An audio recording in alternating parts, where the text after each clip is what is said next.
Hello everyone, this is Laxmi here from Practus. So recently our company organized a school distribution kit in association with Seva Sahyog. So I volunteered for Ulasnagar ward, Amrapali school. So I had a very mixed feeling. So I was very excited to participate, how it will be to in between the kids and all. And at the same time, on reaching the location, the reality hit so hard.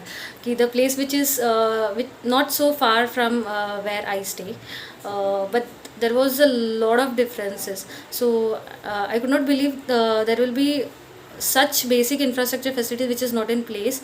The children were not having the basic requirements in school which are found to be. So that was a really hard hitting reality. But yeah, on reaching there, while looking at all the students, all the children were having very nice smiles on their face. They were very warm. They welcomed us very nicely, and they were very eagerly waiting for their kit. So it was a very special moment for us to distribute the kits personally to each and every student. So they were very excited to get the gifts. So it was yeah, it was as a gift to them. So they were very excited. Even I enjoyed a lot being in between lot of students after a long time. So we had a very nice time, and I really want to thank Seva Sahyog to for their work to find such a school which are in actual need. So it was a very noble act.